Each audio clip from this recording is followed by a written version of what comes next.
Welcome to Andy Nicole's podcast. Please like, share and subscribe. Welcome to Andy Nicole's podcast. Press like and subscribe. Welcome to Andy Decodes.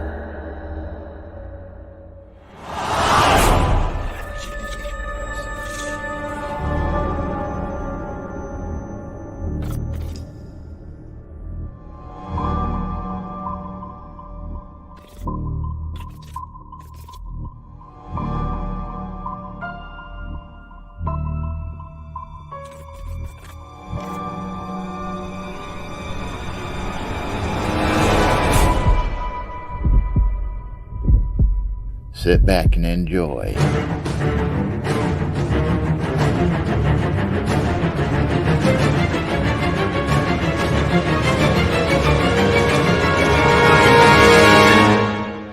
As we dive deeper down into the rabbit hole and into the unknown.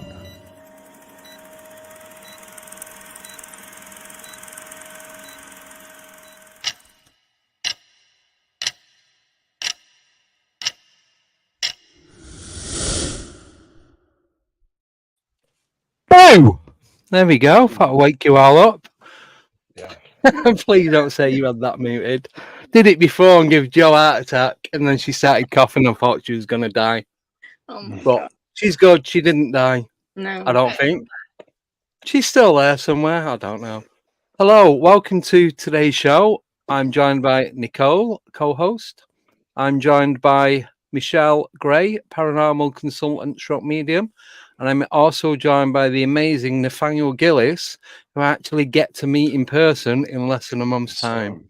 Absolutely. Cannot wait. It's a shame none of you lot can make it. Just pick them up on the way.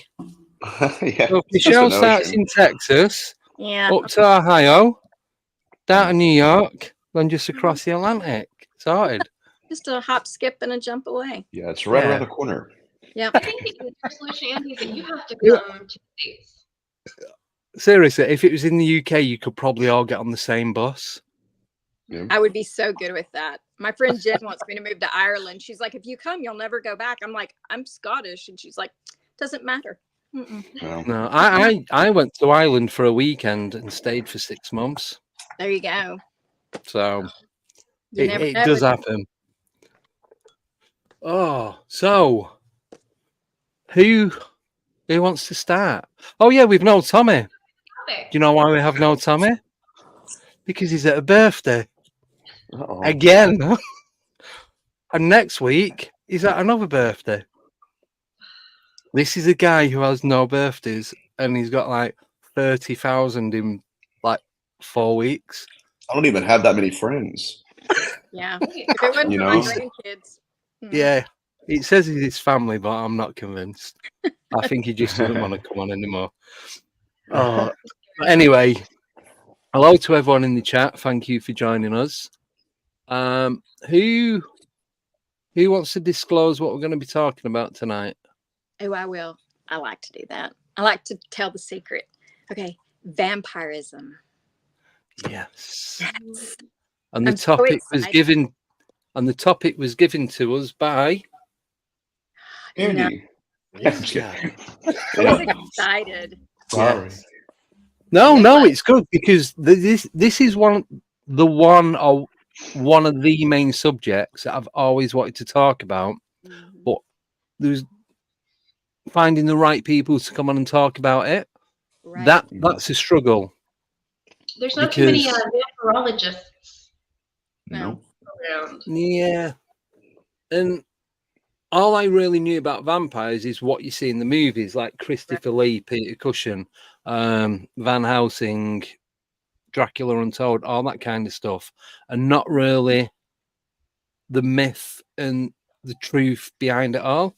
Mhm. So do you want to start, Nathaniel, as it was your idea? Oh, sure. Vampirology is akin to the incubi and succubi mythology in the sense that there was a phenomenon that was milking the carcasses of the recently deceased and taking all the secretions and excretions, adding them to some kind of chimera and creating a hybrid species. This is very unique, but that's why when you're reading these case studies, it's like, okay, yes, but what was really there? What are the nuts and bolts? What are the potatoes, right? The meat and potatoes to it. That is essentially what it was. Montague Summers records strange happening where people were in graveyards and watching this light hover over bodies, and it was almost reanimating them and then harvesting the secretions. And Father Sinistrari of Amino kind of took that hypothesis when he was collecting samples, I should say seed samples left by incubi, and he had kind of connected the legend of the vampire to the incubi and succubi mythology, because he's suggesting, okay, where are they getting these excretions from? Yeah. And so at first blush, they believed, Montague Summers and Father Sinistrari believed, yes, that there was this vampirology going on that was harvesting it from recently deceased men. And so this is why when we're dealing with the hybridization program in the larger context of the phenomenon, when people say, okay, I'm a hybrid mother, where did this originate from? What are you carrying, the actual entity, or are you carrying a hybrid child? And so it's kind of, it's like one person told me the other day, when you pull a strand out, the whole phenomenon itself unravels to us. So that's been my approach as of late, wondering, okay, what is this? And why is it that when these beings would manifest, they did employ kind of like this virtual reality scenario we often see in abduction accounts, where the spiritual really thinks, okay, I'm at a certain location at a certain time, and I'm experiencing something. And in reality, it was a theatrical performance, the intelligence employed. And then when they come to their senses, they're being poked and prodded by an object. And it was much less of a mythology. It was some form of technology used. It's strange, I know, but at least from my perspective, looking at it through the lens of the larger context of the phenomenon, it makes a lot more sense, because it kind of ties into a lot of directions, I guess. It goes into a lot of directions that a lot of people aren't aware of. Yeah. And that's me. So what's your overall take then of what a modern day vampire is? I've had a couple friends in relationship in the past where the energy vampire manifested, right? Oh my God, 5 minutes and I'm out, right? I gotta go. So I've been there, but there are, in fact, we're going to get back to the occult. It wasn't like somebody just create, oh my God, I'm hungry for no, that's where the mythology originated. But the true purpose of it was to, again, harvest secretions. And the victimology here is important too, because it wasn't just from everybody. Right? No. It was the way they died. It's just very strange. But I don't know where I was going with that. But No, it's fine. I don't want to take over it. So yeah, but it's like there's a cemetery not too far from me. It's about half an hour, 40 minutes. Highgate Cemetery in North London. And there are, I've never been, I need to go. I know people that have been, you can do tours there, or you can go on your own. And there's tombs that have got metal cages of fencing around it. And these are supposed vampires from like the 1700s and 1800s. Yeah, I've seen those, the graves with the cages over them. Yeah, and it's like complete. Graves. Yeah, it's completely covered. Just let me close this down, this one, and then I'm going to open another page.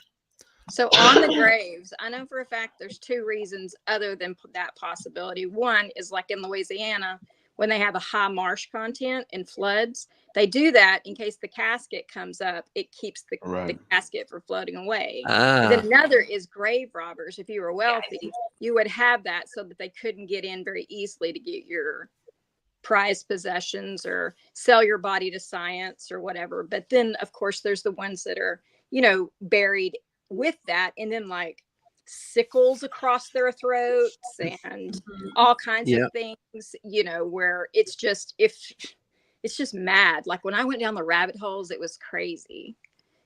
And so that's kind of off topic, but on the topic of graves, have you ever seen one of those graves where they have the bell? Yeah. Yes. They tie it to the toe, don't they? That would be terrifying. Like your feet, Yeah. ding, ding, ding, ding, ding. Oh yeah. Yeah, I'll be tripping. Yeah, would you be curious though to go and see Oh, it's what true. was causing it? Yeah. Oh yeah. Because I mean, Yeah. at the best, there's somebody who accidentally got buried alive and needs help, and the other case scenario is something paranormal. So either way, Yeah, but what if you got there and the headstone says died in like 1902? For Then me, looking that's out not my a big deal. That's just I'm a out. normal night for me. Mhm. I'd be more worried if I felt a human over there ringing that thing. I'd be out of the cemetery. I'm never worried about the spirits. I'm always worried about the humans that hang out in cemeteries. Yeah, right. Yeah, That's what I'd well, say. yeah. Yeah, demons don't scare me. Humans do. Yeah. There's Yeah. some pretty awful people out there. Yeah, there I is. apparently I had quite a nice conversation with a spirit in a cemetery once. So that was confirmed a Did couple you of get her weeks number, ago. Andy? Did you get her number? Him, no. Oh, okay, never mind. He was Dutch. Well, Yeah. But so just quickly going back to that, if you go to the beginning of the chat, I've actually put the link up for that live stream of when I seen the bench guy. Everybody do a shot every time Andy talks about bench guy. No, Mine's just you'd be tasty. wasted. There'd be nobody left. We should do a live drinking game, a live paranormal Oh, drink. good Lord. Mm-hmm. Well, that's one of the things I was going to do for the Christmas special. But then someone mentioned helium, and that sounded like a better option. Helium sounds like a pretty fast death if you do it wrong. Yes. I'd had 8 for a couple of days, but here I am. It's all good. Well, all right. Yeah. So, if just jumping across quickly, but I'm going to come right back again anyway, so it doesn't matter. So, if all this stuff is connected, including vampires, and I'm talking like the paranormal and that, Right. and iron is one of the main things that stops anything happening. Why is it that vampires drink blood if blood is full of iron? I have an answer for that on my rabbit hole. Oh, I know it's not really like perfect because I can't write fast, but it has something to do with whenever. Okay, let me back up. The rabbit hole I went down was that it was a virus. Okay, it didn't completely talk about the origin of the virus, but it's a virus past. So they got into the things about how they don't, there's no tube or anything like that. It's absorbed through the tooth. And the reason that once they are infected, the reason why they look elongated is because the gums recess as their genetics changes. And so it makes their canines look longer, and it's just enamel that has started to grow that gives it, kind of like a cave, like a cavern, how it would just kind of go down. And as their gums recede, the teeth look more prominent.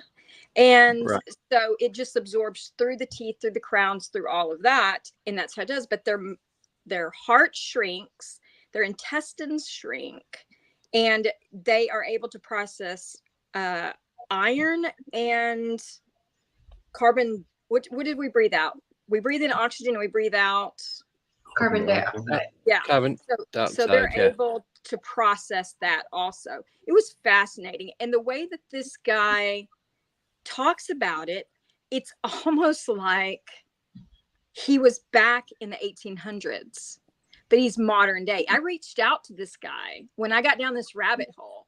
Like, I seriously sent some emails, and I don't want to like say where I got it yet till I talk to him.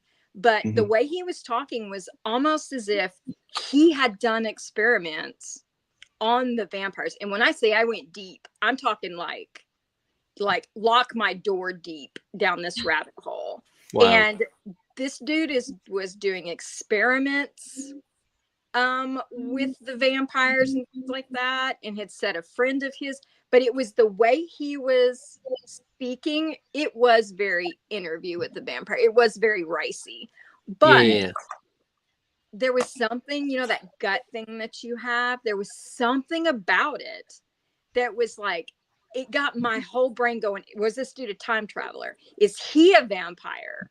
is, Yeah. because I spoke on the last show about how I had the whole thing at that Yep. night about I believe a vampire came in. And so, and I've had I talked to Annie about the other day, but I had a little incident on a dance floor one time with a dude that it only was on the dance floor, but it could have gone further. Yes. It was spicy, but The erotic it was dance very, floor. yeah, I could write a whole book on just that 4-minute thing with him. It was unbelievable. But I think their body, according to this, and it makes sense, it was written very intelligently. So it makes me think, why not? Why not? Why couldn't this go? But their whole body changes, so that's how they're able to take the iron. But that's a kind of a different iron. Metal iron and iron is different. So that was my version. Now y'all got me about that dance. So on that note, what do you think everybody's fascination with vampires is? Like Twilight, True Blood, like why are people so attracted to vampires? I think it's more like the lifestyle, because first you're kind of immortal unless you get your body cut up into bits and stuff like that. You can go where you want. You can. I always forget. Is it glamoring or glimmering? Glamour. Glamour is when you can change your. Yeah. So it's like you fixate them, and you can. That's what the power of persuasion and stuff like that. And it's just the only downside is you can't go out in sunlight. But then, is that factual? Yeah, I think that's a myth. Yeah, I'm just going off Vampire Diaries. Don't judge me. It's good. It is really good. He's like a chapter 4. Got you, Andy. We know now, buddy. Well, it's like a modern day concept. It's Brian's just put in Dracula Untold. It is one of the best movies in the Dracula movies. The original ones that I used to watch were the Hammer House of Horrors, and like I said earlier, Christopher Lee and Peter Cushing was a vampire killer. Gary Oldman in Bram Stoker's Vampire. And them ones, and even one of my favorite all-time movies, Van Helsing. I know it has like Frankenstein and the werewolf and Jekyll and Hyde and all that in there. Actually, but the Dracula in that, it's just the way he's trying to create this vampire population and what he needs to do to get that. It's just amazing. And the special effects in it is, it's one of them movies that I could watch forever. Just, if I had to watch a movie, if it was like one of those where you've got to watch a movie non-stop for the rest of your life, Van Helsing. I love it. So does anyone else think they've came across, because I don't know why I keep coming across these guys, but I mean, maybe it's because I spot them, but has anybody else think they've encountered one? Energy vampires, definitely, but not blood drinking vampires. I have a different name for them, but I won't repeat it on here. Yeah. Right. So like, I think the fascination, as far as my opinion, I think the fascination with them is throughout time, we've always lived in a world to where we don't feel like we have control of anything. And when these vampires, when they become one, it seems that it's kind of a trade. Everything's a trade. If you want this, then you have to give that. Everything has a price. And I think that with their price of not being able to do certain things and they gain other things, I think they calm down. They don't have to stress about, I only have 100 years to live. They don't have those stresses. And, you gain more knowledge as you get older. And how could you not suck someone's blood and absorb some of their energy? Like some of their knowledge, how could you not do that? I mean, even when you have sex, you're exchanging energies with people. And how could you not, if you were literally taking their life source, how could you not be absorbing their energy and their life source? And you learn from that, whether you understand it or not. So I can understand that they are so calm that it's almost like you're out of control. You're giving control. You're giving that stress away to this. And it was the same way on the erotic approach, like with the dance floor. At that moment, I did not think about anything. Nothing else existed in that world. Everything was the music and he and I. And it was like, the reason it was so erotic, I think, was because I had no control, because I gave no fight. I gave no resistance to what this man was doing. And I did want to be devoured. I mean, it was a great need to be in more than just a sexual way. It was, I needed him to take all of the weight of everything. And it was as if he was a straw and he could just take it with just one kiss on the neck or one. And he was so calm. All the energies that I constantly feel, that I'm bombarded by on a daily basis, they were gone. When I tell you I was free, I was free. Like I had no worries. But on the other hand, I had no thought of my children. Like I had nothing. The only thing that pulled me out of it was I used to have which I've given it down to my daughter now, but I had a ring with all of my children's birthstones in it. And I remember reaching up to his chest, because we're in the middle of a dance floor here. Like this is legit. We weren't even dancing. This is like we weren't caring. We didn't care who was in the room at that point. But, I saw that ring and it registered to me the kids. But if I had not had that ring on, I don't know what would have happened. But just the fact, imagine you're stressed, you're out dancing, you've been drinking, you're so heavy with the world. That's why you're out there trying to get that release. And there's this when I say beautiful human, I am talking angelically beautiful. And cannot remember this man's face at all. Cannot remember to this day. I could draw everything up to the neck, but I cannot tell you what his face looks like. But I remember him being so beautiful and angelic and sexy and just everything masculine and feminine at the same. Like it was just crazy, the whole thing. And the world was peaceful. So I can understand where you see in these movies where these women are just like volunteering their neck.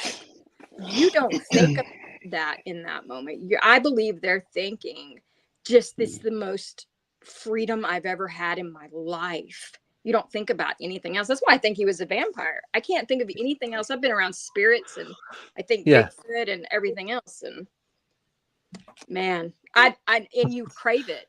It's like an addiction now. Like I almost wonder if that's part of the glamour. Like, they get a victim and then they get them this sense of calm and well-being, like everything's okay, and then they can do whatever they want. What does this sound like?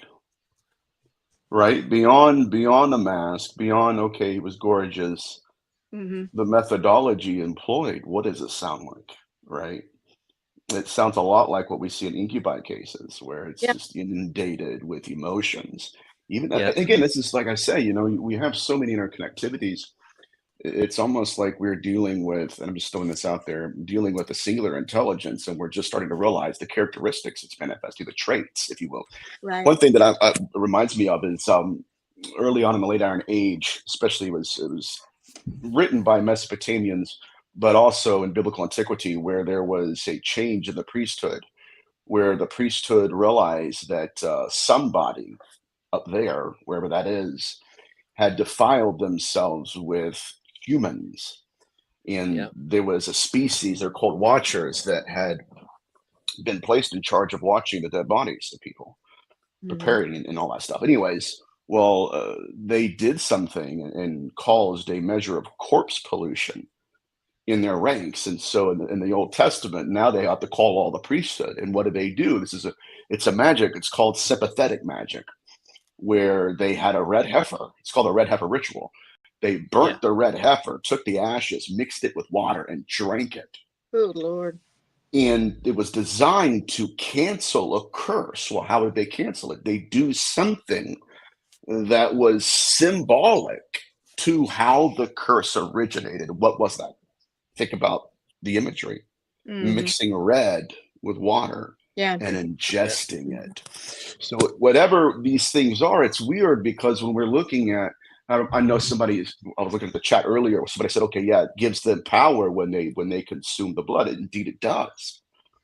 And the question that is in my mind is like, okay, once again, we see ourselves at the precipice of another dimension, rules that we first were ignorant of, and yet there is an intelligence out there that is not only aware of it, right? Or intelligence, whatever, plurality, but they use these rules against us. And some practitioners, i.e. vampires or whatever, they understand that.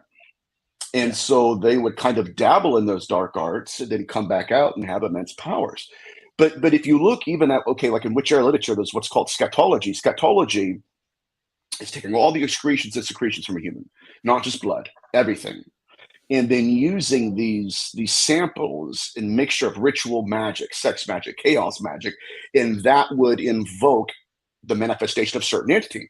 Well, wouldn't you know, that's exactly what we have in not just witch era literature, not just demonology, not just vampirology, but in the UFO abduction phenomenon. Same substances. And it's like, okay, what are we truly dealing with here? And is there something beyond the mythology? And is it possible that we're dealing with the same proto-intelligence as it evolved according to our awareness of it throughout history?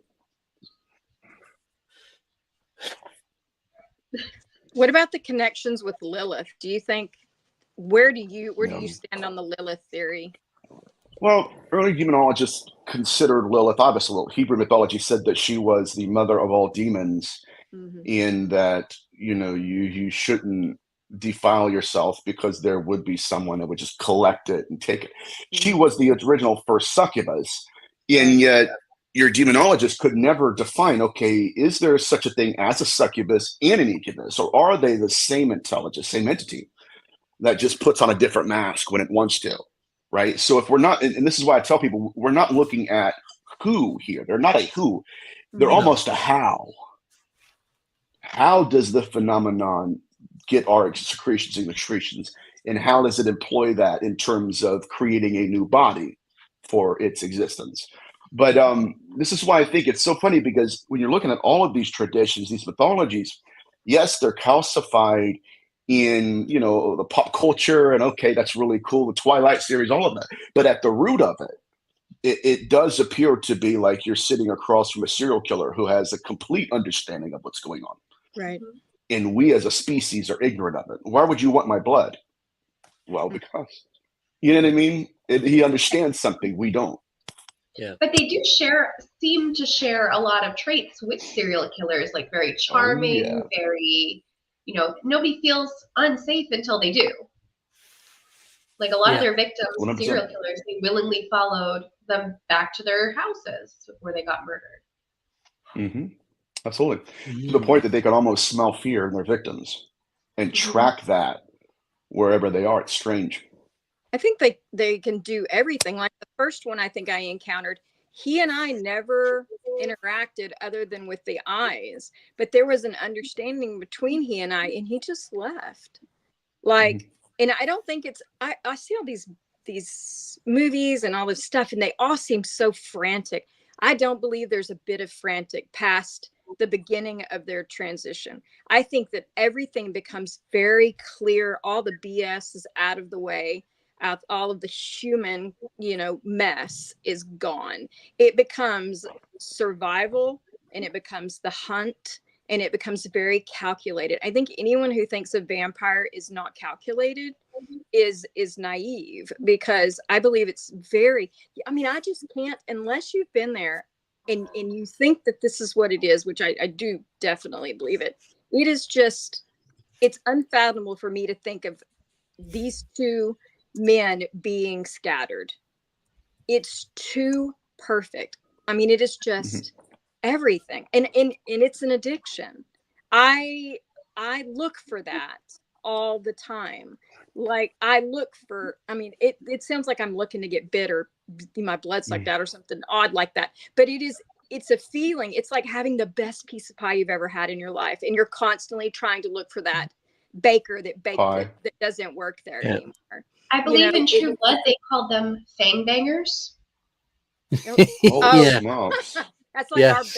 that's like our buckle bunnies. But yeah, Buckle bunnies, pie. What are we talking about here? the same thing. But yeah, it's Bang just bangers.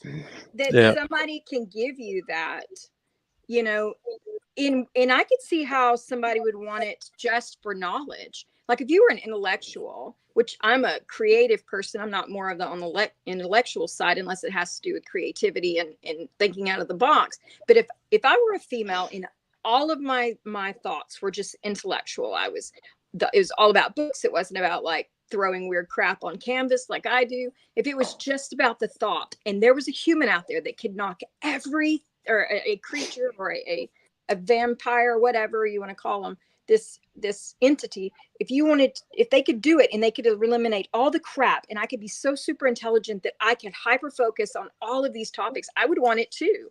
Not the sexual way or not the creative way or any of the freedom, just the fact that they have all this knowledge and you could live forever and be just constantly obtaining knowledge throughout history. I mean, there's so many reasons why that's alluring. Like, You like Adderall as a human being? Yes. Yeah. Yes. It's just amazing. I highly suggest it. I hope they don't kill you if you do. So Yeah. that's just my PSA there. Don't die. Hope you're No. lucky like I have been. So when you was on the dance floor, because as the part of the law for vampires is you have to invite them in over the threshold. I don't believe So that. by you technically inviting them in to your space on the dance floor, would you say that's the same then as inviting them into your home? Because it's still your personal space. Through the rabbit hole, I saw that they don't like right angular shapes, which is why the cross bothers them, not the religious part of it, but the angular of it. That was the theory that I saw on this rabbit hole. So it doesn't have to do with necessarily, this is my home, you have to be invited to. From what I understand from that rabbit hole, it's the fact of the actual shape of the door. So back in the past, there was not a lot of, right angular kind of stuff in nature and so on and so forth. But as society has grown, the angles of buildings have become more geometric instead of more rounded. If you go back, you're dealing with caves that were, circular and shapes like that. So the rabbit hole that I went down said it was the right angle of it. Right. So, and that now they have managed to change their vision through time to where they've become hyper focused on one thing and blur. Oh, she's gone. Her camera. Blur out, and she did. Oh no. The chances of that. What just happened? You Someone blurred just- out. Yeah, suck your internet connection out. On my side, it was just flashing like a strobe. And I'm an epileptic, so I was like, "What is going on with that?" Oh my gosh. But it was like strobing on my side. No, on our side, you just went out. Yeah, that's just weird. cut. So anyway, I'm just gonna real briefly say that before they send me into a seizure here with whoever's trying to screw this crap up. But that happens to all of us when we start going down a hole that it gets a little uncomfortable for somebody. All of our stuff glitches out. I've been on a lot of podcasts where we have weird stuff, but yeah, it's something about that their eyes change now. Of course, they're going to acclimate. Everything acclimates. But it all has to do. Now, here's my question to you guys. Do you think that the vampire has always just been like it just has its own thing, like Bigfoot and in other realms and things like that, with all these weird creatures and things coming through now that we're seeing that we've never seen these animals or creatures before? Do you think maybe they were part of it that just hid instead of actually going to another dimension or another realm or hiding or whatever? Do you think had they always been? I think modern day has a lot to do with that, how communication is so open. You can contact people everywhere around the world and post it online instantly. Yeah. Like hundreds of years ago, you couldn't do that. So if one person saw it, okay, maybe a couple people from, their town knew about it. But other than that, it didn't really get out. Yeah. I don't think they've been here since day one. I don't really have an idea of how they was introduced. But if they are real, which I'm not even 100% convinced they are, only because I've never had an encounter and everything I've seen or know is from TV and movies. There's a couple of things online, but still not, it doesn't prove anything. If they are real, I think that, as the saying goes, they walk among us, and we can't tell who are and who aren't without them letting on one way or the other.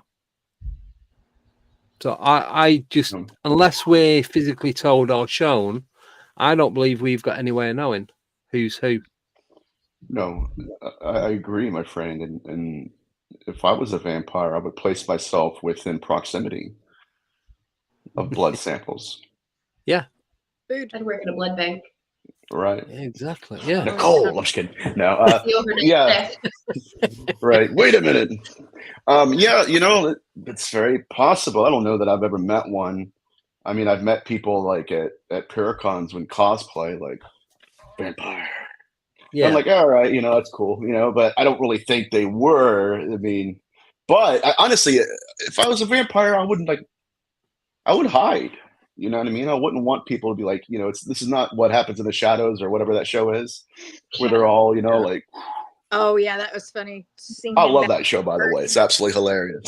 Yeah, so I would think, they've kind of evolved alongside of us, and if that is the case, then certainly they've disguised themselves in modernity. Although, if you wanted to hide, where's better in plain sight than the people who are like, I'm a vampire? Because nobody's going to believe you.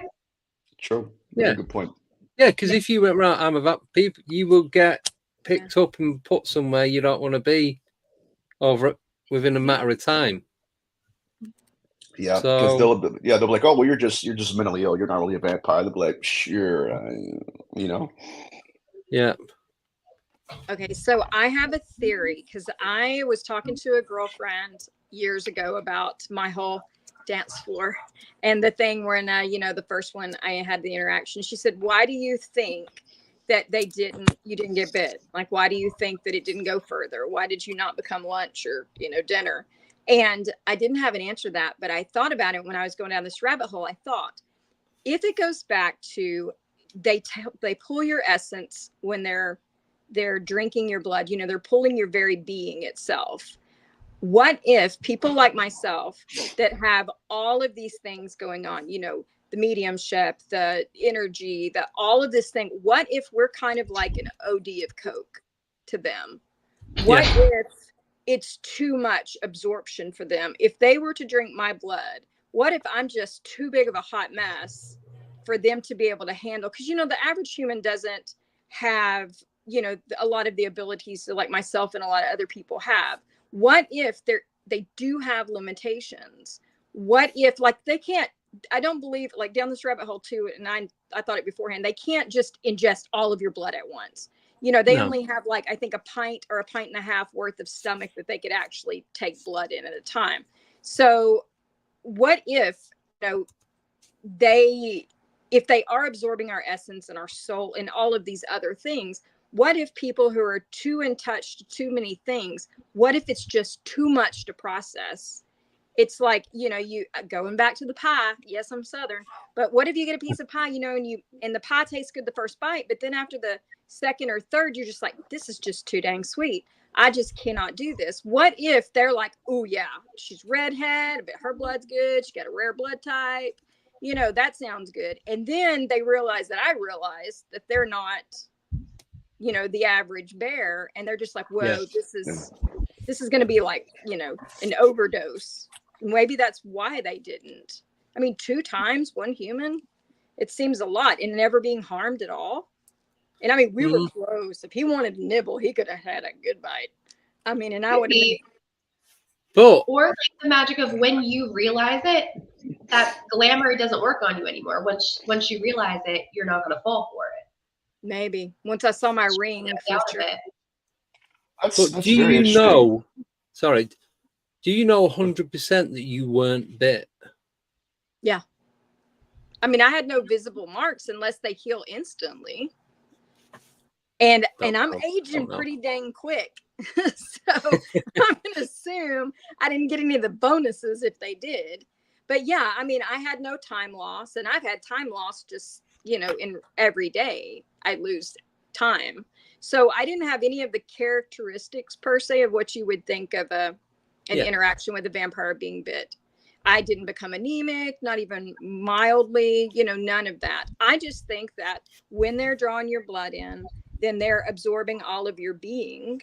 And when you do that, then, they just don't want that OD.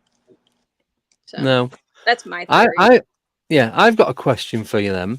So all like that one I just put up, Simon's put, can they not just have a rare state from a mutilated cow? But then I was already thinking about this. So these animal attacks and human attacks where all the blood is drained, could that not be from these so-called vampires and not what we believe are greys or reptilians or orbs or whatever it is that are taking them? Can vampires be orbs as well as all this other stuff, all these different cryptids, all this paranormal, all the phenomena? And do they have the ability to turn into a ball of energy as well as everything else that knows how to do it? And because you've got the puncture wounds, like the chupacabra, all these, if you don't know, but it translates to goat sucker, basically, which ain't really the best description, but they've got 2 puncture wounds on the neck or around, like, just below the jugular. So how do you know it's not vampires doing it? Maybe they can't keep getting people because they're going to get found out or they're going to get caught because of mobile phones, CCTV, video networking for like streets, like safety network. You have literally every corner. Sorry? Maybe they're just ethical vampires. They don't want to bite people. Maybe it's easier to go out into the desert or out in the sticks and get these cattle that these, however many of these, and the odd one here and there isn't going to get missed as much as a family member. Which this is serial killer pathology. See, I don't know. Because being down here around ranchers, they're going to notice their cow before they're going to notice their brother. I mean, well, there is that. I mean, this is their livelihood. It would be like, you going in your wallet and you're missing a $100 bill every time one of these cows is gone. You're going to notice that $100 bill before you notice that, Gary Don didn't show up for coffee that morning. But then say this so-called vampire who's doing it is hiding in plain sight and went, oh yeah, that bluey black spine, weird shaved dog with a funny tail did it. We'll call it a chupacabra. And we have those too. That's how it starts. I'm not saying it is that, but it's a possibility. Anything's possible.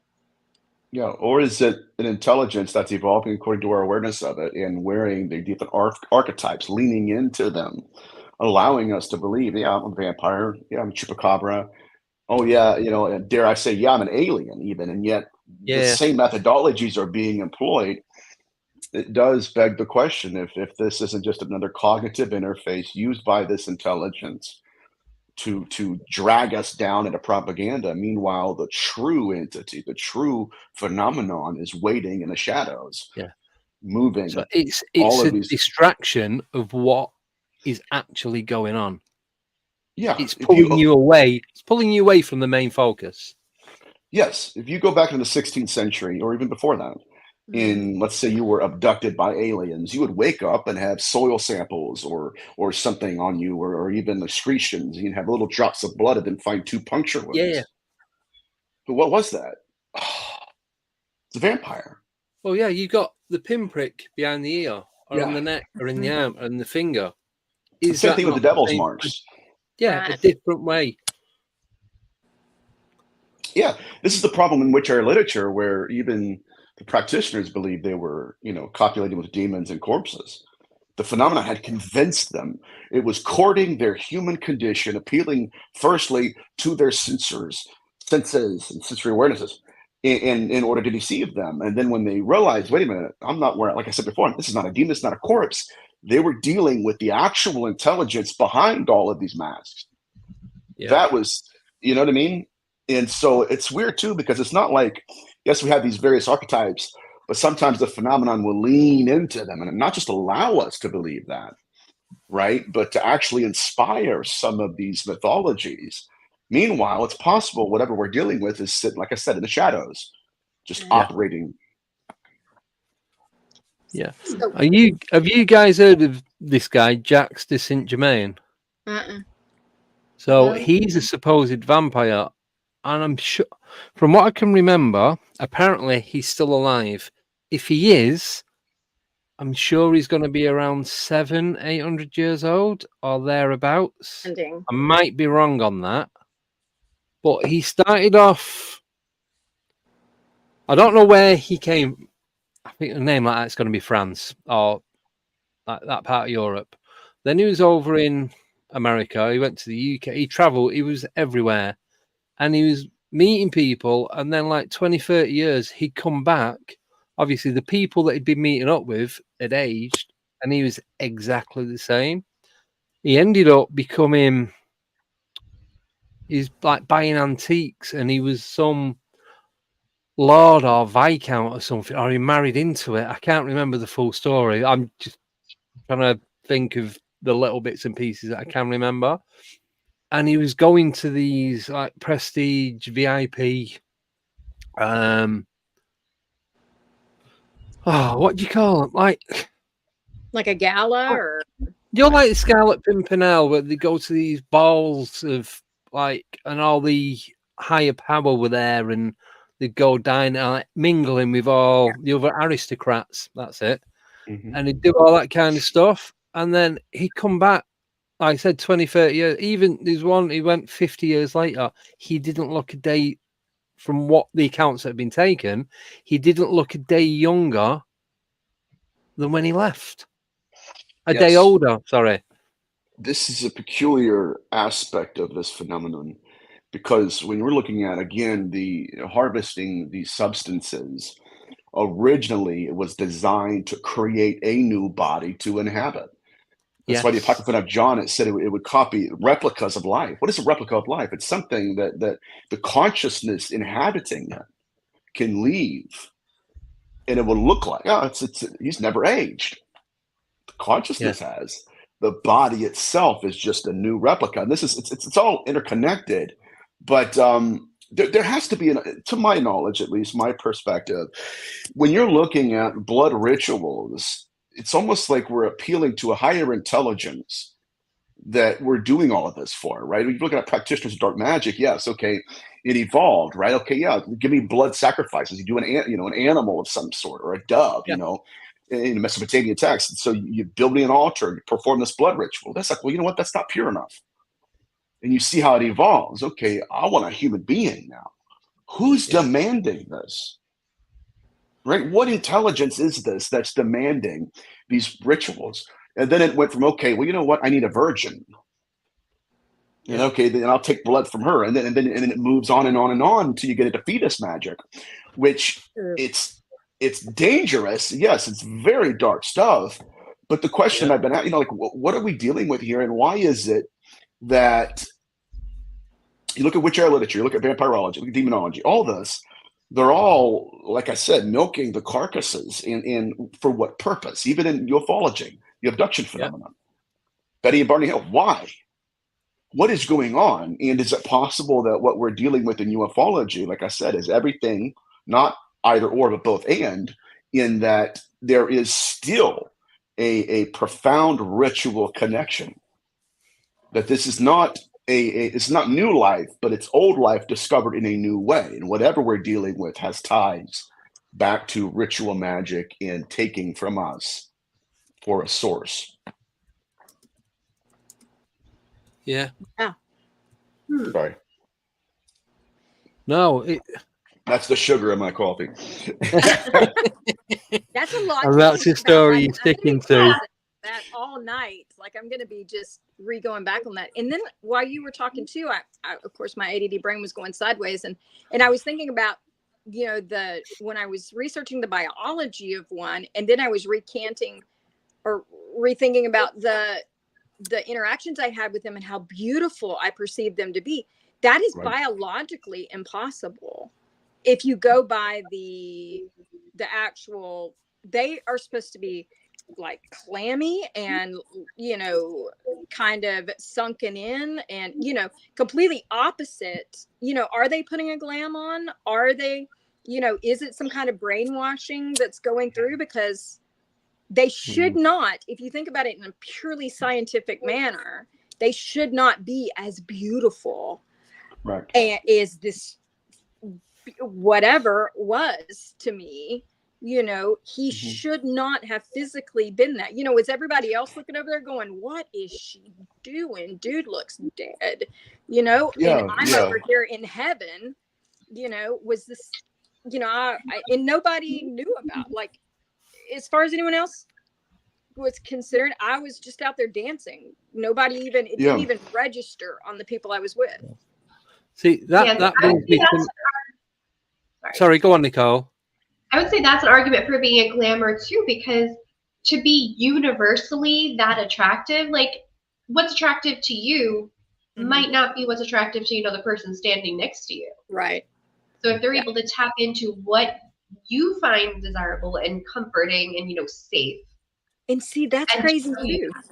Because if I'd pick Bigfoot. If I had to pick a mate out of all of the creatures in cryptids, I would pick Bigfoot. I'm sorry, head to toe fur, I'm in. I want to vacuum after you leave my room. You know, so, and this dude was slender and, you know, like I said, so beautiful. And so everything but what I was drawn to was the peace, the quiet, because there is no quiet in the world. There is no quiet. Between the spirits and the energy and everything, there is no quiet. And he gave me quiet. Even in the loud music, the music itself was almost like dancing around a fire, you know, but he gave me peace, which is something I don't have the frivolity of having ever. So, got a question, but it's like 3 or 4 questions in it. So do you think then you was put in some sort of bubble, taken away from what was going on around you, as everyone keeps saying time doesn't exist? So if they are part of this phenomena, they can extract you from wherever you are and what you're doing and put you in their... I was going to say time, but I've just said it doesn't exist, so I can't use that phrase. Put you in their... don't know. Like a stasis kind of thing? Yeah. Like so it's just you and them, and then maybe everyone around you couldn't see either of you, or what they was looking at was something completely different. Dr. Barry Taff had a case study like that. Yeah. Oh, then my next question, which is kind of part of this, is a few people have been saying it. You said it before, both Nicole and Nathaniel, that is it just the same phenomena? Are they wearing a mask? Is it a screen memory? What is it? It's kind of both. There's something going on, but you've been selected. Yeah. I think both. For me, I don't think they took me anywhere or did anything like that. I do believe it was kind of a mask to a certain extent because, you know, scientifically they shouldn't have looked like the way that I perceived them. But I honestly think that it happened so fast. It was like a dream. Like it happened. That 5 minutes for me was only a blink for everybody else. Like it was so in depth for me, just like a dream. But to everybody else around me, I think it happened so fast. They didn't even realize it because the music, to go from a dance floor music to the music that I heard, totally different. It was an intense music, but it was not as fast. It was just very rhythmic and like dancing around a fire kind of thing, you know? So I think that the interactions with these, whatever, I think was just so fast. It was so meaningful to me, but I just don't think it registered anybody else. I think it was especially for me. It was catered to me. It was made for me. I think I was handpicked, and you know, I also can't help but maybe I wasn't picked because I have red hair. I mean, I have a really, and a lot of other redheads, we don't metabolize medication the right way. If I go under anesthesia, I have to have enough for like a 300-pound man.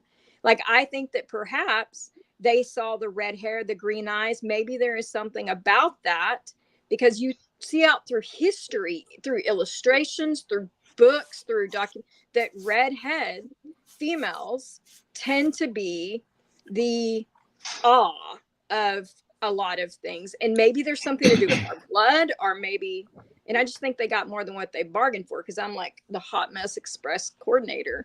So, you know, I think that, I don't know, I just see the red hair becoming predominant throughout history with the red hair. It's even brought into like Brahms and, you know, Yeah. all of this stuff is, you know, you always have the redhead, and she's always got a significant role. And I have so much Scottish. I mean, the red is thick. I mean, I'm, you know, linked to 8 crests in the Highlands. So, I mean, and we have very rare blood types, and, you know, RH and all of these different things that I can't help but think that. But yeah, I don't think I went anywhere. I think I was there, but I think it happened so quick. To everyone else, it didn't register. But for me, it just was perfect. So I'm quickly going to jump back to Vampire Diaries and The Flash. So the way that they slow time down for everyone else, do you think that that was a possibility? I know you've kind of just said it, but do you think that everything slowed down for everything else, and you was traveling at whatever speed they can go to, and that's why it felt like it was like done? Yes, but I also think that time is just a perception. I don't think time actually is reality. So I think man created time. I don't think the time that we think of is actual. I think we speed up time ourselves. I think that's why time goes faster when we're older than when we're younger, because I think we speed up our own time. Every time we have a birthday, I think we make ourselves older. I think, you know, I have a lot of theories. I stopped at 19, so I'm not bothered.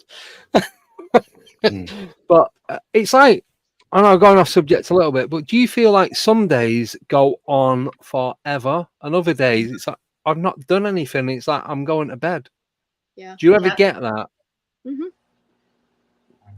I think that's a pretty universal thing. Yeah. It's just, do you not think that on its own is strange? Yeah. Or you'll say to like your coworker, like, "Oh, this day's dragging," and they're like, "What do you mean? Like, it's going so quick." And you're doing the same. You're in the same place. You're just perceiving time differently. I'm gonna stay out of this one because it's a whole nother like series if I get talking about this. Yeah, but it's like you just said, Nicole. So me and Nathan, my day's going quick as he's going slow. So then, if that's happening to everyone in reality, then time doesn't exist because we're both going at different speeds. And if I think of it like that, I can understand it. That's the only thing he's got. No. He actually said, sorry, just quickly, Tommy actually said to me, I'm becoming a bit of a liability. I went, don't worry about it. You were not allowed you are allowed no birthdays from February to December. You used them all up for the year. You used them in the first month. Those are like days off. You can't call in now. You're out of birthdays. Yeah. Oh, but it's like every week he goes, there's a birthday, there's a birthday, there's a birthday. But yeah, so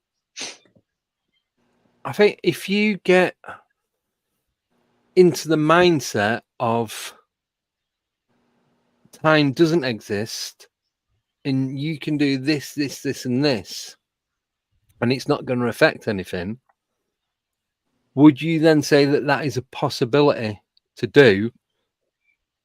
And maybe it is all in your head and you can make yourself feel or look younger than what you actually are. Yes, I think you can make yourself feel younger than you are. But I mean, time doesn't exist, but deterioration does. Yeah. You know, we deteriorate faster now. We don't die faster or longer, whatever. We deteriorate faster because of our environment and what we put in our bodies and the sugars and things like that. So I don't think time is real, but I think deterioration is a true thing. I think we deteriorate at different rates. That's why you may know a 90-year-old that's still running marathons, and you may know a 40-year-old who can barely get up in the morning without creaking. And so I do believe deterioration is still the same, but it's just what you put to it. And you have all this. It's what lifestyle you have. Yeah. Mm-hmm. And genetics. I mean, genetics have a huge part. Yeah.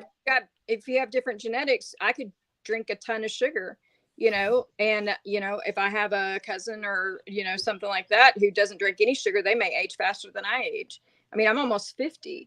So, and when I say I drink sugar, it's in there, but my sugar levels are always perfect. You're Southern, isn't that a requirement? Absolutely. Yeah, but I don't eat sweets. Like, I eat hardly no sweets, but I may knock out a bag of oranges a day. So I'm still getting sugar. I'm just getting orange sugar, natural sugar. So I pretty much live on sugar. But I pretty much do. As a child, don't judge me, I used to eat sugar, like spoon in bowl, eat sugar. Oh, sugar cubes are the best. No, my mum used to go mad. And and then just wash it down with a bit of milk. It's like cereal, but without the cereal. No milk. Lost me at the milk after the sugar part. Yeah. You gotta wash it down with something, right? Yeah. It gets stuck everywhere, doesn't it? Okay. So I want to ask something I was going to say earlier, but we got on time, and I just love talking about how time doesn't actually exist. Okay. So I have a problem with everybody thinking that a vampire sucking the blood of a cow is like a lower standard than a human. Think about what we put in our bodies. A cow, to me, if I was a vampire, I'd be wanting to go finding that one, ranch that has the pure, that doesn't give, antibiotics and stuff to their cows. I'd be hitting the organic ranches over a human any day with their big farm and their chemicals in their food and the preservatives and stuff. I think that if the cows are getting ate, it's because we taste like crap now, Probably. So I think it's just kind of a weird thing that everyone always puts humans so high on the food chain. We're really, if you look at all of the things that we know about now, we're actually lower on the food chain. We're not the top of the food chain. We are low compared to the other organisms and creatures and species and stuff. So, but with you saying about cows, we farm cows, and we farm them for milk and meat and skin. But I don't think, are they allowed to do that anymore? I don't know. Leather's legal. For leather, yeah. Is it? I don't even bother with all that political stuff and what have you. It's just whatever it is, that's what it is. But so we use it like nicknames, put cheese, but all that is from the milk, like with the curds and the whey and everything. So we farm cows because they produce milk. It's what is it, like 90% of cow milk is like the daily intake. I know they have goat milk and all these other different animals that they try and milk as well, but the majority is cows. The meat is pretty much the whole body, less the legs and the head. With pigs though, pigs, you can eat every single part of a pig, pretty much, other than like the eyeballs and the teeth. But you can't eat the horns and you can't eat the hooves, but you can eat everything on a cow. Well, they do it for dogs, don't they? The pig's ears and trotters. You can cook pig ears and eat them. Yeah, so you get all that. But do you ever hear of any pigs that have been attacked, that have been drained of blood? No, but pigs are dirty. They're a dirty animal. A cow is cleaner. Pigs sweat internally. Yeah. Gross. And they roll around in their own. Yeah. I love some ribs. So pretty much. Now half the audience is vegans. But going back to like cows, we farm them for what they can give us, whether dead or alive. So, like you said, why wouldn't they choose a cow, which is more pure Right. than what we are. Yeah, I would. Makes if I'm sense. thinking from their side, I'd be hitting those high dollar ranches. Yeah. That'd be my food. I wouldn't mess with a human Oh, unless Michelle, I fed. the comment section. Everybody's saying pigs are not dirty. Okay.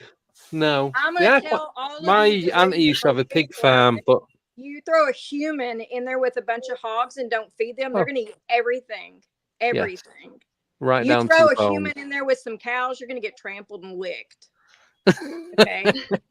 So if you want to get rid of a body, you throw it in there with the hogs. That's just what you do. They've been doing it throughout time. That's how you got rid of bodies or the tigers if you're Carol Baskin. Well, that's true. Yes. Ex-husbands. I've still Joe Exotic. Did you say Carol Allegedly, Baskin? before we get sued for defamation. Allegedly. Just quickly, that was the best thing on TV during lockdown. God. Oh my God, it was incredible. Joe Exotic, the Tiger King, Carol Baskin, everything that went with it, the mullet, the mustache, just the whole shebang. It was awesome. What if there was like a whole there at his farm?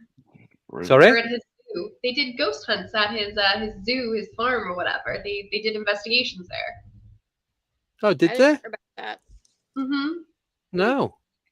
Yeah, to see if they could, speak with the people that supposedly died there and everything. Oh man, she got rid of him in Mexico. I don't think she fed him to the tigers. She dumped his butt off in Mexico somewhere on the way to their other house.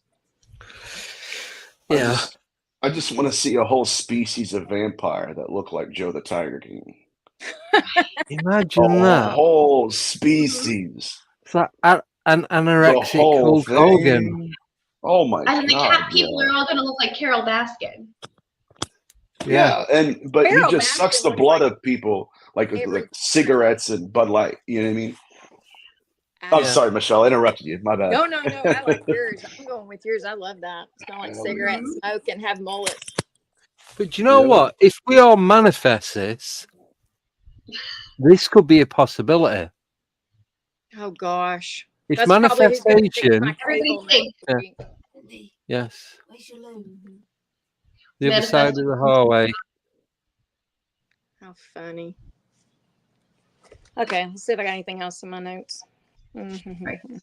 What are your thoughts on people who were allergic to the sun being mistaken as vampires? Do you think there's any truth to that's where the whole thing originated?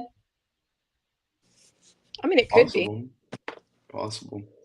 Or, people like me that are light sensitive, they could say that about me. I'm pale skinned, sunken features.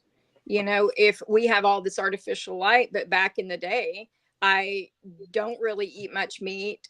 I'm, under the makeup, it's, I'm very sunk, these cheekbones are undeniable. I mean, look at that.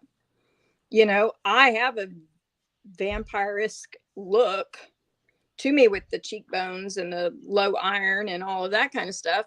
So, and I'm sensitive to light. If I didn't go out in the sun, which I don't like the sun, just because it's too dang bright, but, you could be mistaken. So I could definitely see how that would be, taken as that anything. But, it's just like the witch trials, you do anything, which don't get me on those either. But, if you think about it, if you just need one person that people believe what they say for their belief to become reality, and you have your lures, you have your, genocides, you have all of it. You just need one smooth talker and a bunch of people who need to believe in something.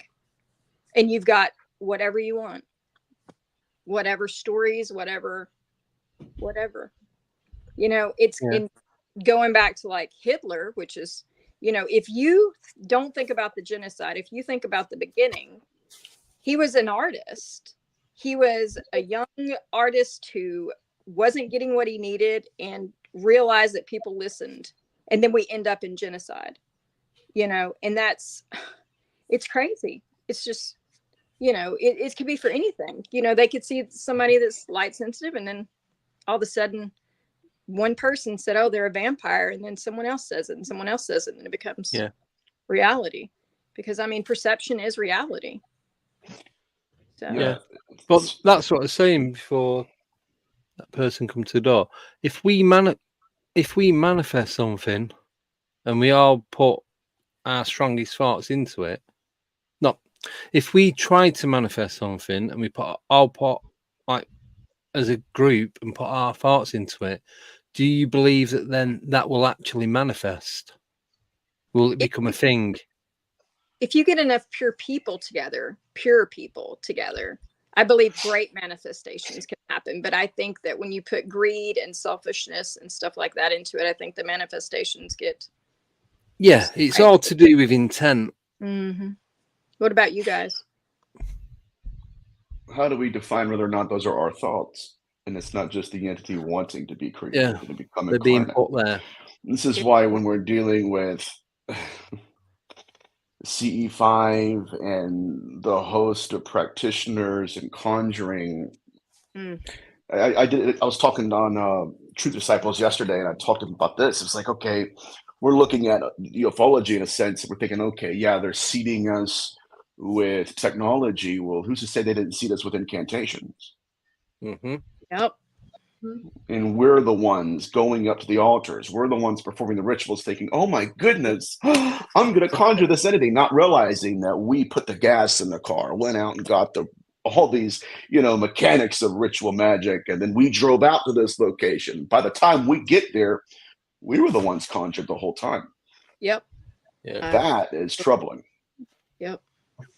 I see that 100%. I think that nothing is reality anymore. So much. I mean, this 2024 is going to be a crazy year. It's like, the wizard is being seen now. The curtain's been pulled back. There's so much. And it's like everybody's going to be, which also really works for the paranormal world in the fact that the energy suckers are going to be well fed. They are going to so well fed, and they're going to have, we're all going to have to be within the paranormal world. We are all going to have to be so careful from this point on, because there is so much more energy. I started feeling it around COVID time, when everybody was getting released from COVID. The pre-COVID feelings off of people and the post-COVID feelings off of people were off the charts, like nauseating. And now we're getting, the Miami thing that happened, which is absolutely insane, at the mall, at the beginning of the year. The shadows. And then, I mean, it's just, some days I cannot go out because there's so much energy coming off of humans that I can't even think. It's affecting driving.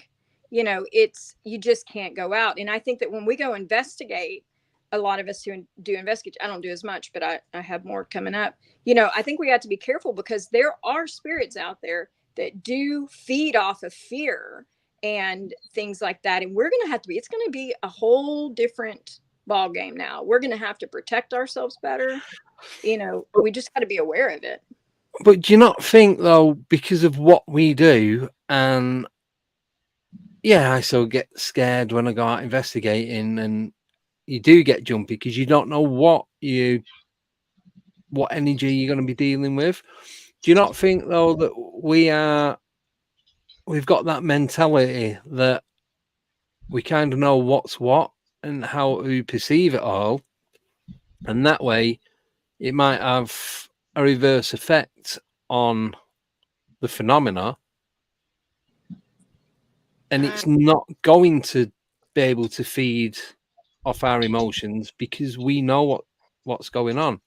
I don't just mean us, but collectively, anyone who understands some of the paranormal. I think we'll be able to categorize better, but I think that as we evolve, they evolve. I mean, everything is evolving. And a lot of things that we never had to deal with because they were in the shadows, we are going to deal with now. I know now, just from being in this world around all of you guys and other people, I can now identify things. They have categories now, where they used to just be this energy, that energy, this energy. Now I know, okay, well, this goes here and this goes here. But, we evolve, they evolve.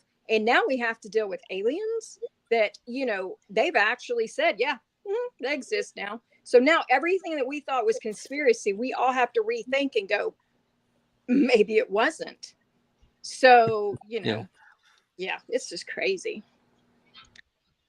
But I think it's the understanding of what's going on. I think that's going to change a lot of it. I don't think 2024 is going to be, this is my own personal belief, is as bad as what people are making out. Because if we're ready for what's going to be going on, then, as I had a conversation earlier, what is known as the paranormal isn't para, it's just normal. Oh, I don't know. And normal Ready, technically doesn't exist. yeah, but everybody else who like thinks this is all BS and we're all crazy, like what are they gonna think? Like what did they think Yeah. when the aliens were announced? Yeah. Yeah. Because we all knew it. We were all like, yeah, okay, like Yeah, we know this. Yeah, we've been trying to tell you for God knows however long. I think telling yourself you're prepared and actually visibly seeing it. It's like you're like, if someone breaks into my house, I'm going to get my gun. I'm going to pop up, and then it's over. And then somebody breaks in the house and you're hiding behind the chihuahua hoping she bites their ankles. I think that you think you're ready and you think you're prepared. But then when you come face to face, it's like, that somebody in that mall believed in aliens, believed in paranormal, believed just like us, but none of them got footage. None of them were like, oh, how cool is this? Click, in recording. Everybody was scared, whether you believe in it or not. Everybody was scared. So I think that when you talk about it, it sounds good, and I say, oh yeah, I'm ready. I can handle a demon. If I got a demon in the room with me, I'm going to pretty much be, halfsies that I'm going to lose my crap and run. So, I think it's just what we think we're ready for. I think we'll be able to recognize it and categorize it as we haul it out of the house or room or wherever we're at. I don't think humans have the maturity to handle everything that could be thrown at us. I just don't think it's there. I think we're still babies. We're just learning this stuff. Even the ones who've researched it their whole life, 30 years? For something that has lasted eons. Yep. We're just babies, all of us, and we're ahead of the game. The other ones are still fetuses. Yeah. Well, Brian's just put this in the chat, and it doesn't matter whether we are ready or not, because if that were the case, it would never happen. Now, see, I get that, but it's hard to explain. I know what I mean, but when I open my mouth, it's not the same word. Something else comes out completely different. It's knowing of and knowing, even though we don't know what the phenomena is and where it comes from, the real reason why it's here and what it wants to do, it's still there. I just think it's ready to show itself. That's what's going to happen this year. Whether it's going to show itself of what it actually looks like, or whether it's going to portray it as Bigfoot, Dogman, spirits, goblins, fairy, whatever you want to use, it's going to be more popular. It's going to be showing to everyone and not the select few. We're all going to get a glimpse of what's really going on. Unless they crash our servers and we can't talk anymore about it. But then, did they invent the servers for us so we could talk about it, so we could spread the word?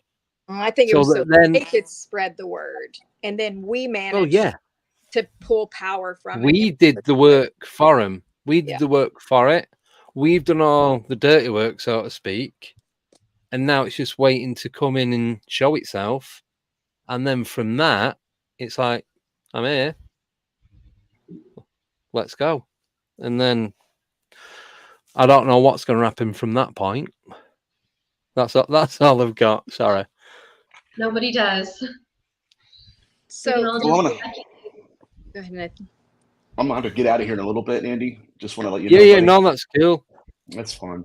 I don't know what to think about it all, honestly. I mean, and like I said, in times past, we had the ability to vet the phenomenon. It would be Darren Edna or Uncle Tommy, you know, it'd be a cryptid. Then, you know, in a fleeting moment, we would be able to test the mask it wears. Okay, yeah, sure. Yeah.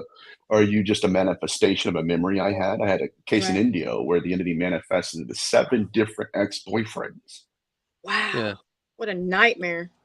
Right. And she's telling me this, and I'm like, what the heck? You know, oh my God.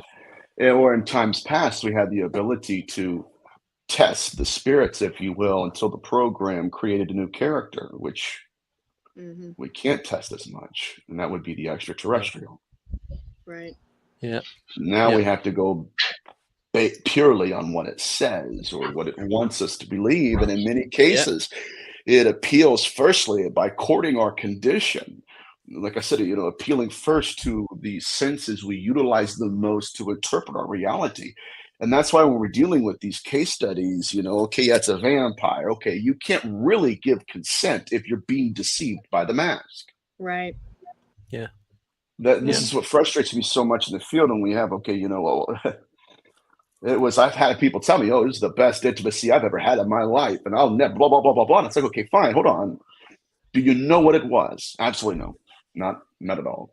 And it's like, wait a minute, right? What's really occurring here? And I'm telling people, like, okay, there are many cases where we are blinded by our own vision, blinded by what we see, deafened by what we hear, because when we're in the presence of this phenomenon, most often it will target something we're completely ignorant of.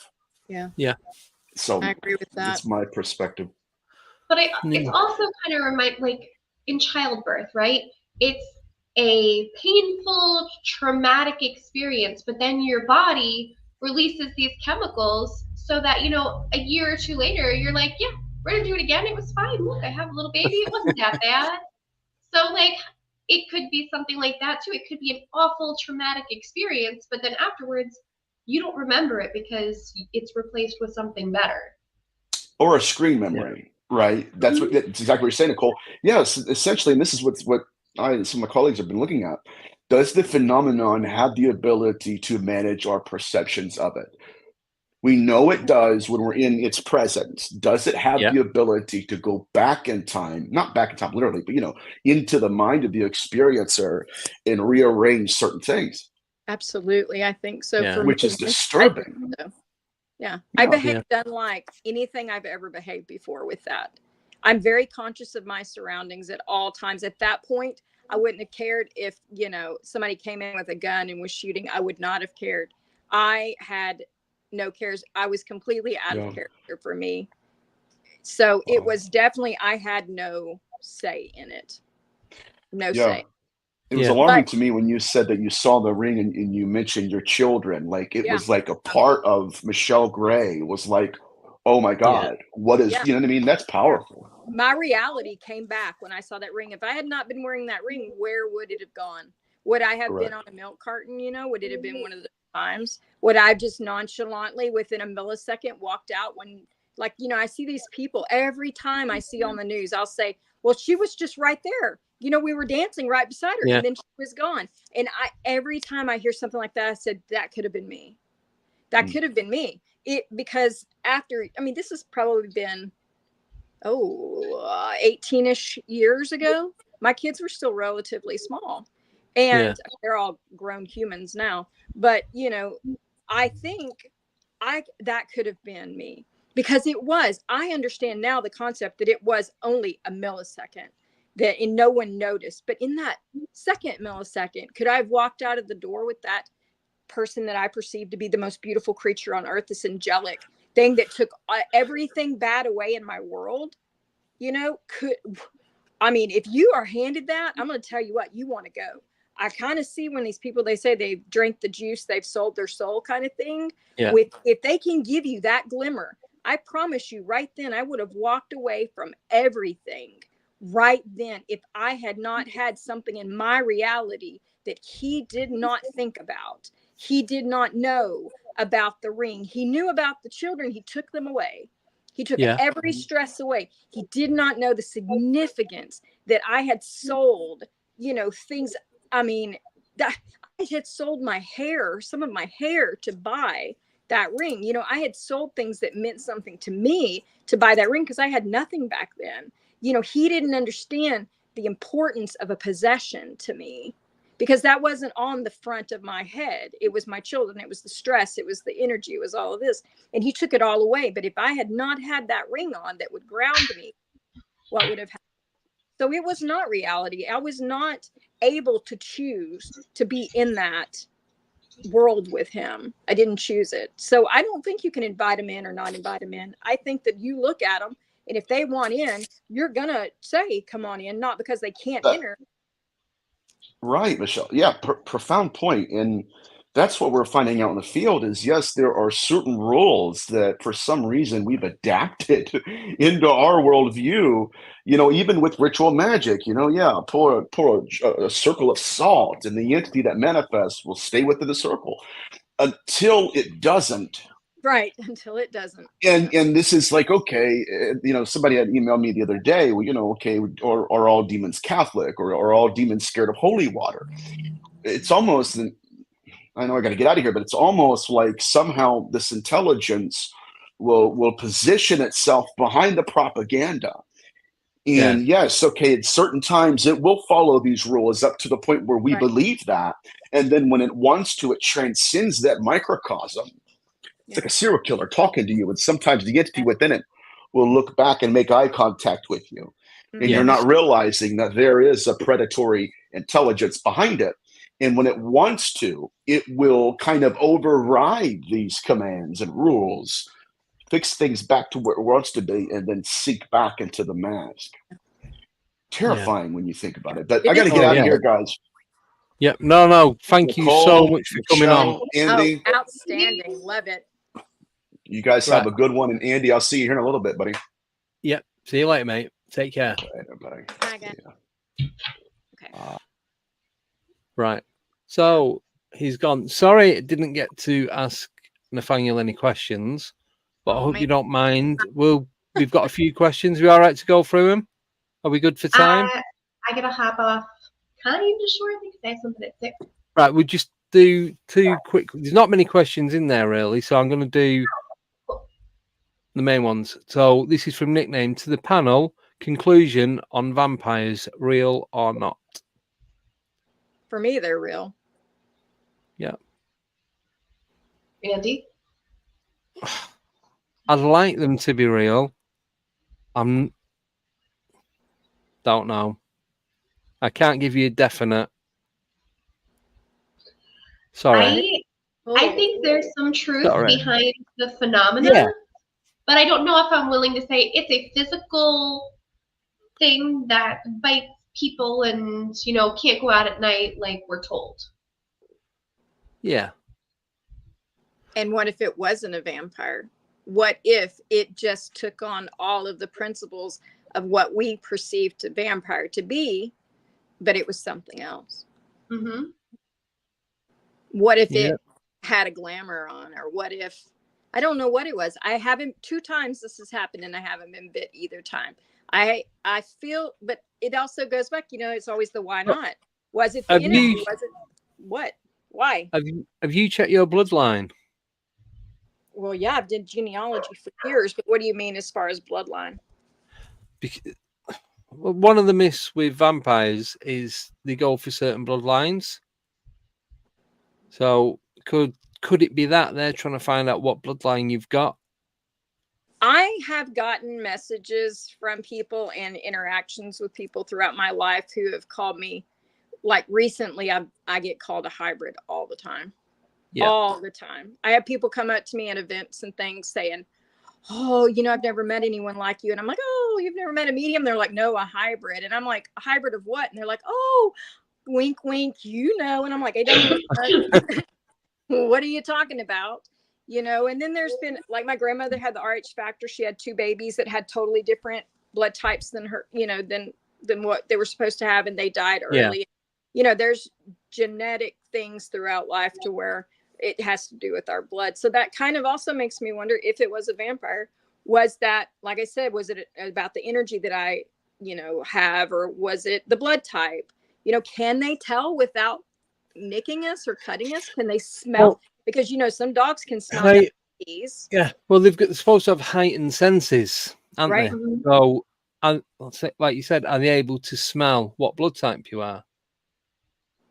I'm sure if they could, like you said, dogs can smell cancer, they can smell diabetes, so why couldn't a vampire smell your blood? Yeah, because if they're going to select certain people to take blood from as well, aren't they? I know in the movies they show that they kill people as well and they do it for fun and all that kind of stuff, but when they're taking blood, it's only from certain blood types.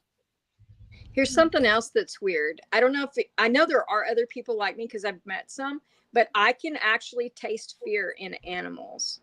Like if I go to get a piece of meat, like say deer, I can tell if that deer was killed instantly or if that deer ran. I can actually taste the difference in the metallic in the blood. So, if I can do that, what can they do? Well, so yeah. And maybe there's a lot of people vegans that meat tastes maybe you are a hybrid. Maybe, but what kind? Like I'm always out there saying, if you know something that I might need to know, send me a message and let me know. I want to know information, even if it sounds crazy. Hunt me, don't literally hunt me. Nobody show up at my house, but find my email in a very respectful manner or something and get a hold of me. So boundaries. Yes, boundaries man. And I'm okay if I get no more nude pictures, gentlemen. Thank you. Pretty sure Nicole is unless it's of that vampire that you talked about. Yeah, and not a naked vampire. So don't throw fangs on and then show me your bum or anything. No, only that specific one. So Michelle's vampire dancer, if you're out there. Yes. My vampire dancer man. Yes. Mm-hmm. Yes. If he was a man, I've often thought about that because I see him as beautiful, but was he a he? Because I also felt very feminine characteristics about it. Was I out there with the chick? Was it really a man? I can't see a face. All I see is a slender body. I cannot tell if it was male or female by the image of the body that I have. I can only say that it was a man because I'm attracted primarily to men. Could it have been a woman? Maybe it's hermaphrodite. Could be. Maybe it was an angel, a fallen angel, because they have no sex. I mean, we don't know. That's the thing. It's the why not? Why not that or this or whatever? All I know is how I felt, and I was prey that day. Yeah, that's all I know. I was prey that was let go for some reason. You're like the mouse and you have a cat playing with you. Yeah, but I'm addicted to it. I will lay in bed some nights when I can't sleep and I will crave that. I will crave that feeling because once you have had the best thing that you could ever have in your life and it's gone within a second, you always crave it. It was like a drug. And when you watch the shows and you see them constantly going back, these women going back to get drained by these vampires, I get it because it's everything. It's everything and nothing all at the same time. Well, the way you're describing it makes me think of True Blood because did you watch that? Yeah. I never watched it. I could not get past Sookie's bad accent. I couldn't do it. Yeah. But Sookie, she read minds and she was so attracted to the vampires because she couldn't read them. It was the quiet. She could hear the thoughts. See, I guess I'll have to watch this. Yeah, but that's exactly what you're missing. The peace, the quiet, break from the constant bombardment from everybody around you. She felt like she fitted in with Bill. Now I've got to watch it. Thank you. Yeah. Thank you. Now I have to suffer through Sookie's horrible accent. Do it. I don't even know what she's like as I believe I'm pretty much the epitome of a Southern woman. I thought you sound a lot like her. You better shut your mouth. Sorry. Oh my gosh. Just get through it. Get through like the You'll first be fine. episode. You'll be fine. At least I can trace my accent because I'm from East Texas and my people came from Scotland and Nova Scotia. Yeah. And then we trickled down, like, dropping our wares and madness throughout the U.S. down to Texas. But we spent a good amount of time in Georgia. And a lot of East Texas people, deep East, came, from Georgia to Texas. And then we're very close to Louisiana. So, we kept some of that low, Georgian accent. And then it comes down and kind of trickles the Louisiana thing. So, we kind of get all meshed up. And unless I'm drinking or very tired, it's not. Michelle, if you really can't get past the accent, read the books. The books are better. Hell, I'd rather deal with the accent. I ain't got the attention span to read. I got to do digital books or short. Oh, yeah. I don't know how the audio version of that is. Yeah. That might be worse. I'll just watch it. I'm getting bored anyway. So yeah, do it. Oh, and sorry, we'll let you go then. Bye-bye. Okay. But anything that you were talking about, just watch the series and like the whole hybrid thing, like it'll make sense. Okay. I literally stopped at the hamburger scene where the cook licks the hamburger and puts it back on the hillbilly's like plate. That was the last thing I saw. I really think that's like episode 1. Yeah, probably. That was a great scene. I mean, epic. But no. But yes, I believe vampires are real, or something that wants you to, at least for me, the thing wanted me to think that, or maybe not think it. I don't know, but I didn't get bit. Something. It's something unusual. Yeah. Who knows? Yeah. Right. Last question, quick answer. You ready? So this is from Ryan. And he's saying, could vampires be part of the same intelligence, but you just a different mask? I know we dipped into it, but we didn't really give an answer. Okay, I don't think I totally understand the question. Like, is it vampires like a part of a different phenomena, just like is it part, yeah. Oh yeah, is it part of the phenomena and just different face covering? I think they're just an adaptation of something that started. I think that some reason that human had to adapt, or that creature had to adapt. It's just like, I think the Loch Ness is a dinosaur that got stuck in Mount Loch Ness, when they were all getting killed, and it just acclimated. I mean, I think the same thing for vampires. They just acclimate. So that's my opinion. Yeah. 2 cents of it. There you go. It's fine. We can do 2 cents. Just 2 cents. 2 pence. We're done for this hour and a half show. Oh, I'm only 7 minutes over. See, I can do it, Nicole. I can do it. I told you. I don't think I had to go. If we could keep talking, we'd be here for 2 hours. Oh yeah. Here all night. Oh yeah. Yeah, I know he's busy, so. But I didn't realize how much I was going to enjoy talking about vampires. Yeah. And vampirism. Nicole and I are fun. Don't underestimate us being in the room. Yeah. We're a blast. Yes. Oh, yeah. Yes. Yeah. Right, so that is it. We are coming to an end. Oh, it's sad. So I know. So quickly. Yeah. Oh yeah, definitely. Just different subject. Ooh. Obviously. So on Wednesday, I've got Neil Geddes Ward. He is friends with Kate Hairgirl Ray. So he does all like the fae folk, the little people, the goblins, the fairies, all that kind of stuff. Are you here on Wednesday, Nicole? Mm-hmm. And she's like, fairies, I'm in. I am here. Thursday, 8 o'clock. 38,000 day podcast. Or thereabouts. So I'm doing a 24-hour podcast. Oh, the 24-hour podcast. Yeah, it's just going to go on. It's already grown. It just, It's already 25. It's nearer 26. I'm excited about it. Yeah. So you guys are coming on. Michelle, you're coming on. You're not getting time slots. You're going to be coming on co-hosting with guests that are already on the show. I need to send you a couple of times, Michelle. Nicole is going to be popping in as and when, because you're doing an investigation on the Friday night, aren't you? Yes. So that's it. I've got Andy Linden of Conjure Quest has done my flyer for me. Thank you so much for doing that today. Really appreciate it. So I need to speak to Gerald from Midwest because I do need some voiceovers. Before Monday, I've just been so busy. I gotta pop off, but Right, okay. I'll see you Wednesday. Take care. Bye bye.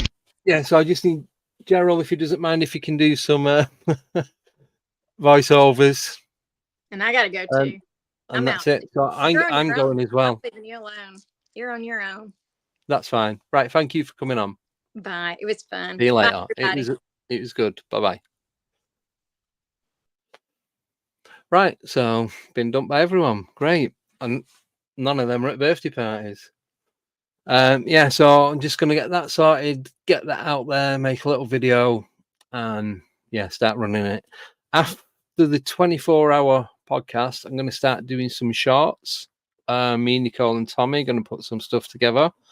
I did also say that Dominic Zenden is going to be coming on the last Friday of the month. That's not going to start till March. He is coming on next week at some point during the 24-hour podcast. So he's coming on that. And then he's coming on, I think it's the 21st of February, just because of the guests that I've got coming on the last week of February. Last Friday in February. Then as of March, it's going to be the last Friday of the month. And yeah, that's it. So going forward. That's me done. Thank you everyone in the chat. Sorry I didn't get a chance to go through all the questions. I just found the subject really interesting, and as you know, it keeps going off on tangents. Thank you everyone, new chatters, new subscribers, and if you want to do the paid membership, you can do that, because also starting in March is we're going to have the first Wednesday of the month where we're going to be having a guest on, and it's only going out to paying members. First couple of months is going to go out to all tiers. After that, it's going to go out to the higher tier, the Dogman, which is $8.99 a month or thereabouts. So you can come on screen if you want and chat directly with the guest, or you can stay in the chat, but that is purely going to be for members only. So have a think about it, work out how much it costs for a pizza or a pint, and go from there. So yeah, have a great weekend everyone, and I will see you on Wednesday, if not before. So take care and goodbye.